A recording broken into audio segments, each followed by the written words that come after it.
Thomas Campbell was born in 1763, and when Campbell was born in 1763, Australia, as you know, was yet to be colonised by Captain Cook. The US was still a collection of colonies of the United Kingdom. The British East India Company was experimenting with multinational corporations by taking over a whole country in India. And the French, in this very empire-centric time, even had a colony of their own, which they called Canada. Planets like Uranus, Neptune and Pluto had yet to be discovered or had Disney characters named after them, or in fact being told that they were no longer planets. More importantly, there was no Facebook. How did people communicate? There were no status updates. You didn't get one from Thomas Campbell complaining about why the artist made him look so grim. You didn't get anything from Captain Cook saying Hawaiian hospitality is overrated. That worked yesterday. No, Wikipedia. Different crowd, sorry. Tip your waitress, stay for the meal. There was no Wikipedia or anything like that to check the facts of anything that I'm going to say in the next few minutes. So there were indeed differences, but there were actually some similarities that have actually come out in some of our table conversations already so far. The Enlightenment was in full swing by the time Campbell was writing, and had been predicting the downfall of the church's role in society for quite some time. The conduct of believers and clergy was ridiculed by leading critics of the church. One of those was Thomas Paine, hero of the French and American revolutions. One stage he said, "Priests and conjurers are of the same trade." And he also wrote this quote that should be behind my shoulder now. "I do not believe in the creed professed by the Jewish church, by the Roman church, by the Greek church, by the Turkish church, by the Protestant church, nor by any church that I know of. Mine is my own church." This individualisation, which I think is a word I've just made up, of spirituality, of authority, is something that we would be very familiar with today. The rise of neo-atheists in our age, like Hitchens and Dawkins, is also reminiscent of the times that Campbell lived in, where it was almost fashionable in an increasingly free speech-based Europe to bag out the church and those who were part of it and those who led it. Christopher Hitchens would write in his memoir, "Everything about Christianity is contained in the pathetic image of the flock." Science, too, was certainly on the rise as a leading authority figure in the public sphere, and was asking questions that were making people of faith uncomfortable. In so doing, was appearing to threaten the authority of the church. And we live in an age as well, where science and faith are often seen to be on opposing sides. In fact, that the rise of science seems to be diminishing, in some people's eyes, the role of the church to be able to speak into social and public issues. Richard Dawkins writes in our era, "The patient typically finds himself impelled by some deep inner conviction that something is true or right or virtuous, a conviction that doesn't seem to owe anything to evidence or reason, but which, nevertheless, he feels is totally compelling and convincing.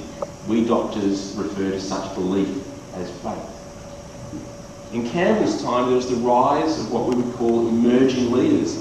John and Charles Wesley, and a few of my former YIT students would know all about that, so you can ask them later on, and George Whitfield as well, were taking church out of the buildings to places like taverns, coalfields, the marketplace.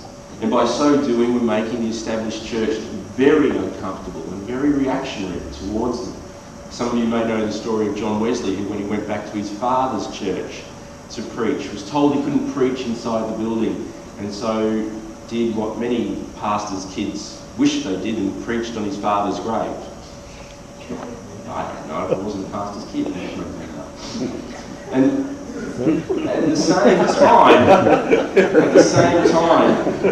the McLarens, the Hirsches, the Frostborns, yeah, there you go, there's another word. The Frost and the Claibornes are having the same impact in our time, making many people feel uncomfortable as they advocate for the church to move out of the seeming safety of buildings and institutions. So what is church?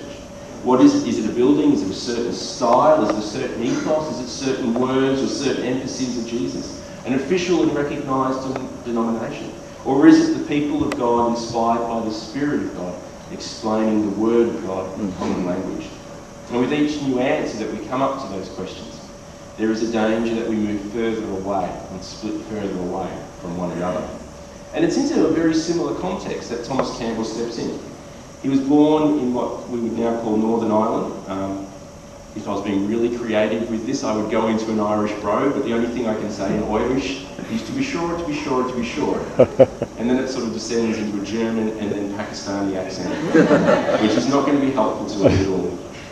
In the same year that he became a minister in County Antrim, there was a rebellion in Ireland, where the predominantly Catholic Irish rose up against their predominantly Protestant English overlords, and over 10,000 Irish died. Campbell lived in a time where it was very obvious what division could do.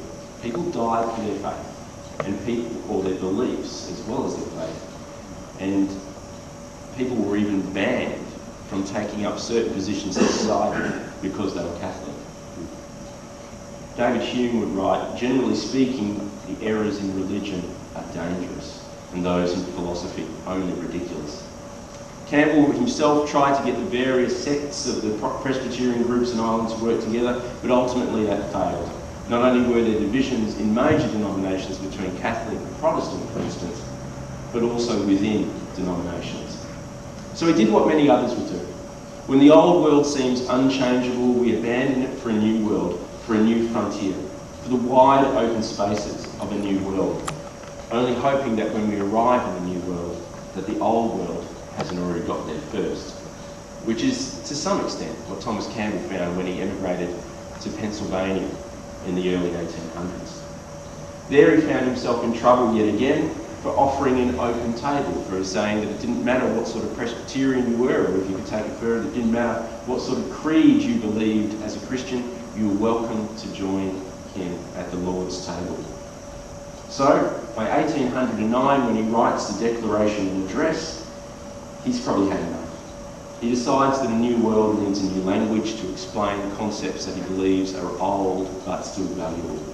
A way of expressing what he thinks is the heart of God, the mind of Christ, the movement of the Spirit.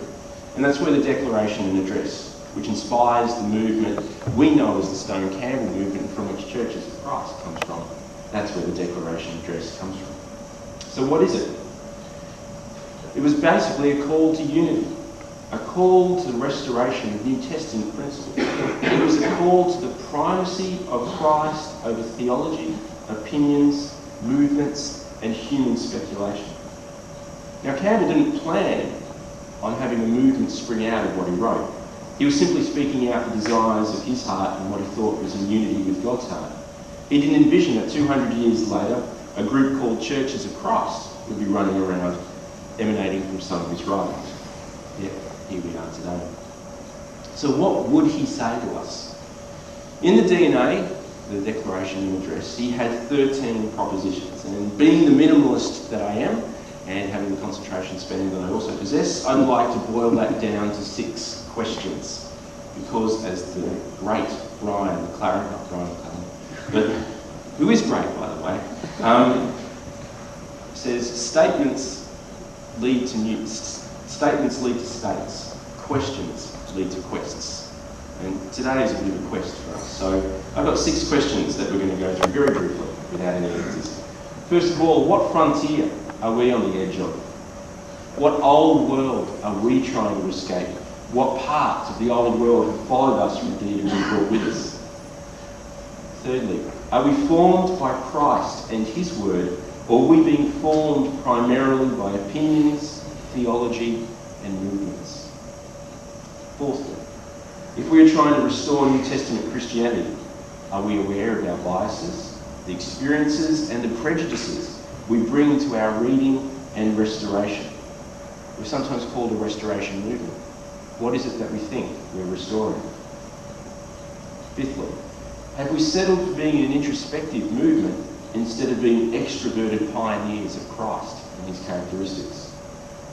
And lastly, because it wouldn't be Thomas Campbell speaking to us today who didn't mention unity, are we seeking unity, not around uniformity, but around the person of Jesus Christ?